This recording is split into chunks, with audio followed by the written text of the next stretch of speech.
Quedan tan solo 28 días para que se acabe el año. 22 días restan para Navidad. Y a partir del 16 de diciembre hay una celebración aquí en Colombia muy interesante que se llama la novena de aguinaldos. ¿Qué ocurre con la novena? La novena está en la Biblia, es mencionada. ¿Qué dice la Biblia acerca de la novena? Bueno, revisando todas las escrituras, la novena no está en la Biblia. Así que eso responde a la pregunta de que si la novena está en la Biblia.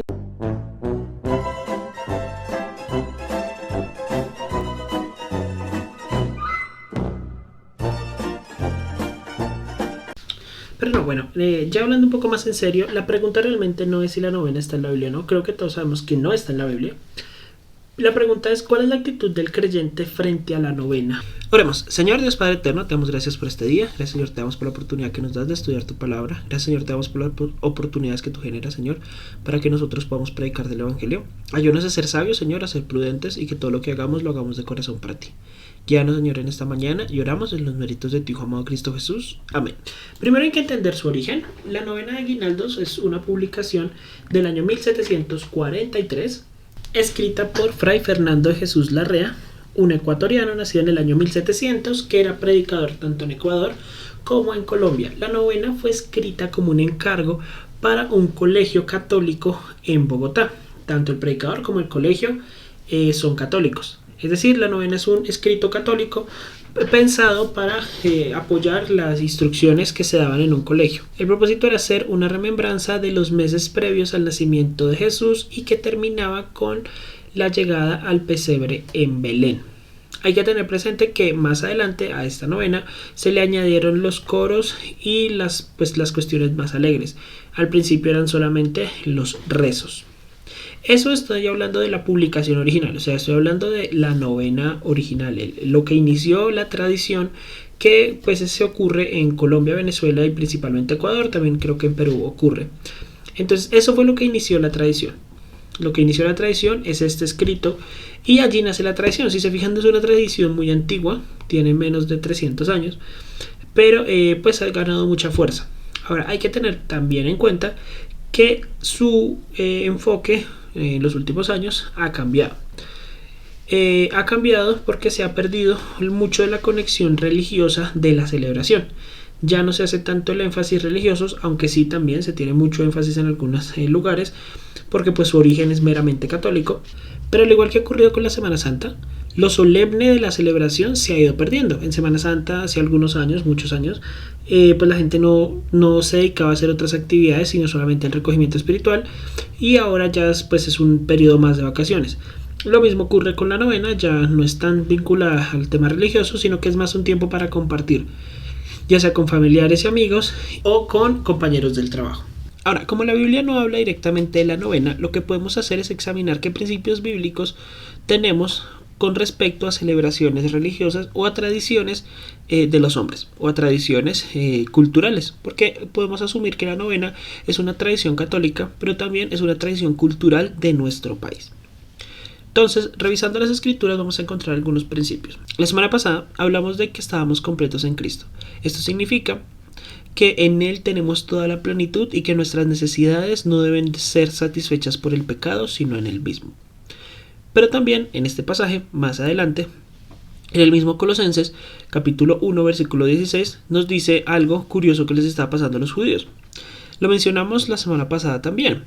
En el caso de ellos al ser judíos tenían muchísimas tradiciones y muchísimas fiestas que eran religiosas de su religión, pero también eran culturales, fiestas que se celebraban en toda la nación. Pero algunos las celebraban, algunos no. Y pues entre los mismos creyentes estaban empezando a criticarse porque yo sí celebro esta fiesta, tú no la celebras, yo sí la necesito. Pablo primero aclara que la fiesta no es nada, o sea que la fiesta en sí misma lo que hace es recordar a Cristo. O sea, la fiesta en sí misma tenía el propósito de recordarles algo acerca de Dios que los llevara a Cristo.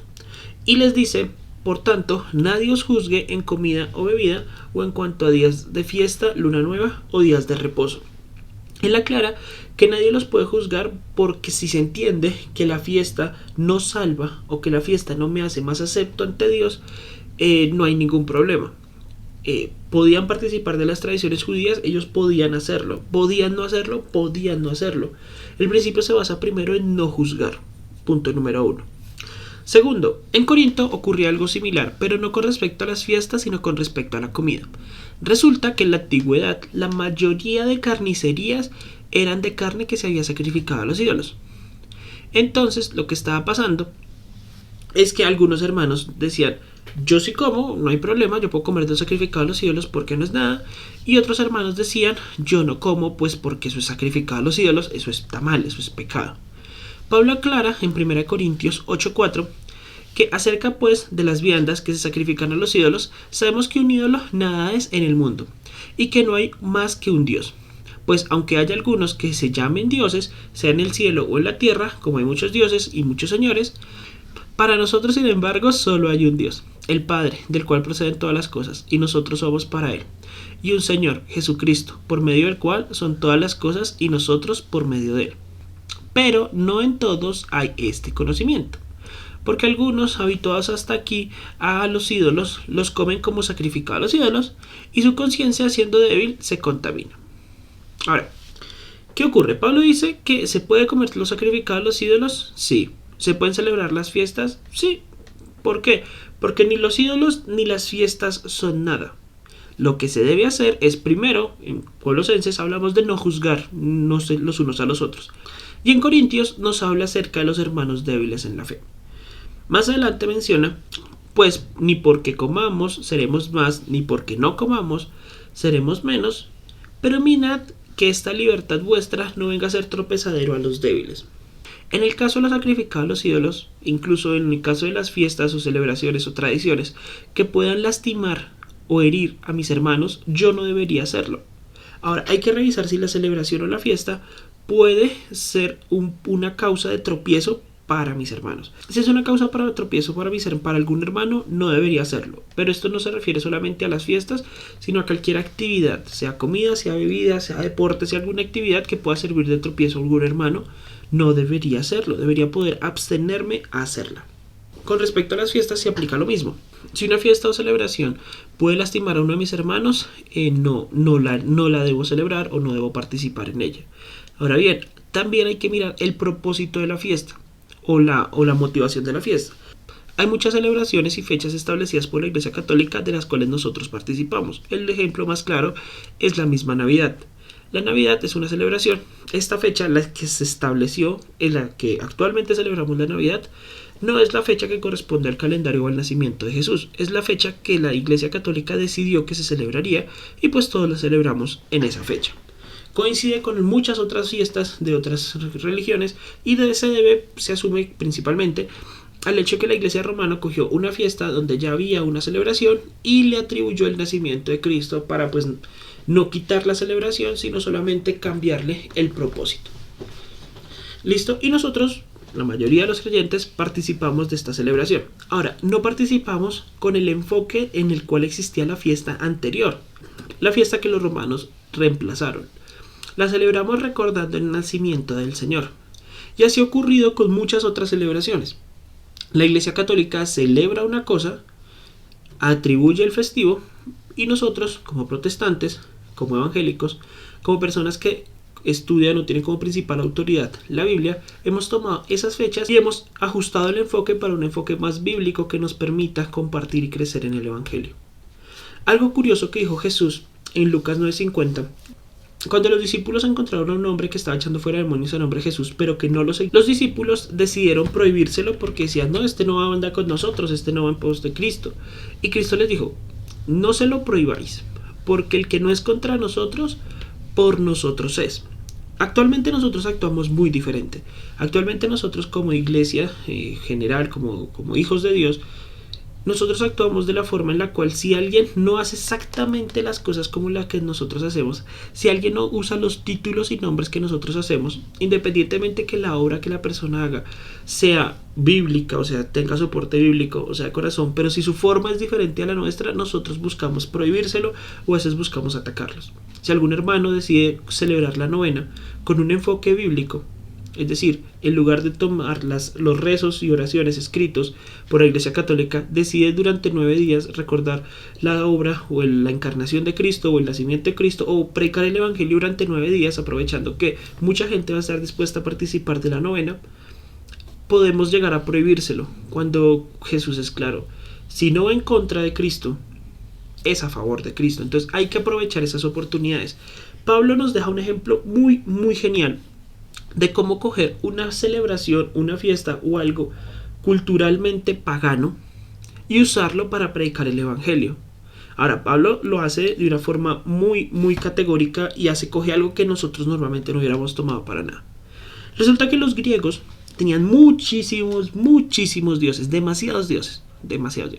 Pero algún día un sabio dijo, bueno, tenemos el Dios para todo, de la cosecha, el del sol, el del agua, el de la lluvia, el de arriba, el de abajo. Tenemos un montón de dioses. Pero, ¿qué tal si hay un Dios que es muy fuerte, que es muy poderoso, pero que no estamos adorando?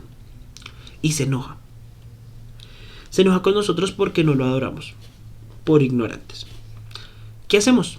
Entonces otro sabio le dijo, pues fácil, hagamos un altar para un Dios que no conocemos, lo adoramos, y cuando llegue a ocurrir que algún Dios que no conocemos se enoje con nosotros, pues nosotros le atribuimos toda esa adoración a ese Dios. Así estamos cubiertos, es como un seguro contra todo riesgo. Y entonces ellos decidieron crear el altar y los templos al Dios no conocido. Resulta que Pablo, conociendo la cultura, o sea, Pablo no lo hacía con desconocimiento de causa. Pablo conocía la cultura, o sea, no tampoco vamos a llegar a coger cualquier tradición que se esté celebrando en otra cultura y le vamos a decir, no, ahora démosle un enfoque bíblico y sigamos celebrando. No. Pablo, conociendo el contexto de los griegos, al mirar el altar del Dios no conocido, dijo en Hechos 17:23, porque pasando y mirando vuestros santuarios, hallé también un altar en el cual estaba esta inscripción: al Dios no conocido, al que vosotros adoráis, pues sin conocerle es a quien yo os anuncio. Esa fue la introducción de Pablo, y Pablo empieza a predicarles el evangelio allí en Atenas, y lo escuchan, y algunas personas creen el evangelio, otras no. Pero Pablo tomó un elemento cultural pagano y adaptó su enfoque a un elemento bíblico, a un elemento espiritual, con el propósito de compartir el evangelio. Interesante, porque esto significa que nosotros podemos hacer lo mismo, y es tomar alguna referencia cultural pagana de las personas y darle un enfoque bíblico. Ahora, con la novena nos resulta muy sencillo, ya que la novena en sí misma tiene digamos que en su base es muy sencillo, porque tiene el propósito de llevar a la gente hasta el nacimiento de Cristo. Claro, ¿qué ocurre? En la novena católica se incluye adoraciones a la Virgen María, lo cual nosotros no hacemos porque entendemos que la Virgen María, aunque fue una mujer virtuosa, un gran ejemplo a seguir, no es Dios ni es corredentora. El único redentor es Cristo, porque como él mismo menciona en Juan 14:6, Jesús les dijo: yo soy el camino, la verdad y la vida. Nadie viene al Padre sino por mí. También entendemos que no es la adoración al niño Jesús, sino es la labor redentora de Jesucristo, hombre, muriendo en la cruz. Eso lo entendemos nosotros. Por eso mismo, al entenderlo, podemos usar la celebración de la novena, porque la Biblia no lo prohíbe, pero podemos usarla de la forma correcta para llevar a las personas a Cristo, aprovechando la predisposición de las personas a participar de la novena. Es un buen tiempo para compartir en familia. Ahora, antes, la iglesia primitiva tenía la tradición de reunirse todos los días, no solamente la novena, podía reunirse cualquier otro día. Ahora, ¿podemos recordar el nacimiento de Cristo? Sí, podemos recordarlo durante todo el año. Durante todo el año podemos recordar el nacimiento de Cristo. ¿Podemos cantar villancicos en cualquier momento del año? En teoría sí, también lo podemos hacer, porque la importancia del nacimiento de Cristo nos debe afectar todo el año. Pero más allá de su nacimiento, este niño que nace, crece y muere por el pecado de todos nosotros. Y al morir por nuestros pecados, el Señor Dios lo resucita el tercer día, dándole victoria sobre la muerte. Y nosotros, poniendo nuestra fe, reconociéndonos como pecadores y aceptando que este hombre, siendo Dios, siendo perfecto y sin pecado, muere por nosotros, también Dios nos resucitará a nosotros y nos da vida eterna. Si entendemos esto, podemos cantar villancicos durante todo el año o no hacerlo. Lo que ocurre es que en Navidad y en diciembre las personas están más dispuestas a escuchar de Cristo a través de la celebración de su nacimiento. Es una verdad, es normal, es cultural. Muchas personas aprovechan diciembre por otras cosas, sí. Muchas personas pueden aprovechar la novena para emborracharse también. Hay gente que ya en la actualidad se emborracha en Semana Santa. Hay gente que en Semana Santa se va con la amante a hacer cosas malas. Ya ocurre. Lo que nosotros hacemos como hijos de Dios es enfocarnos para que todo lo que hagamos lo hagamos de corazón como para el Señor y no para los hombres, predicando a tiempo y fuera de tiempo, enfocándonos en compartir del Evangelio. Y si tenemos la gran oportunidad de que las personas estén dispuestas a recibirnos en sus casas para compartir del Evangelio, debemos hacerlo. Si tenemos la oportunidad de invitar a la gente a nuestras casas a compartir del Evangelio, debemos hacerlo. Claro está, la novena también incluye villancicos, incluye comida, incluye celebración, porque la comida pues hace parte de la celebración. Pero como vimos en Corintios, capítulo 8, versículo 4, también debemos tener cuidado con la comida, con lo que se ofrece o lo que recibimos en la novena. Ya son más detalles que tenemos que controlar, pero que son cosas que tenemos que controlar todo el tiempo, solamente que en la novena no se nos olvide que pues la gente nos está observando. Pero no perdamos la oportunidad de compartir el Evangelio. Ahora, no solamente esperemos a que sea la novena para compartir el Evangelio. Pablo le dijo a Timoteo que predicara a tiempo y fuera de tiempo. Significa que en todo momento buscáramos predicar el Evangelio. Y debemos hacerlo dentro de la novena y fuera de la novena. Si un hermano participa en una novena, lo podemos hacer. Si un hermano organiza una novena, bien, amén.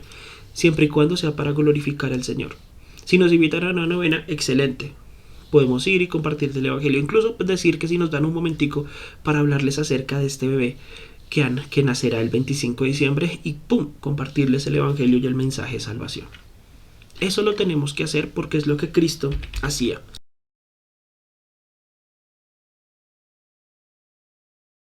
Compartir con las personas que lo necesitan, compartir con el publicano, con la ramera, con aquella persona que está lejos de las cuestiones religiosas y aprovechar cualquier oportunidad para llevarlos a los pies de Cristo y nosotros edificarnos en amor y crecer mutuamente. Damos gracias, Señor, por este día y oramos para que, Señor, nos ayudes, nos des muchas oportunidades en diciembre de compartir el Evangelio, que seas tú, Señor, naciendo en el corazón de todos, guíanos, guárdanos y oramos en los méritos de tu Hijo Cristo Jesús. Amén.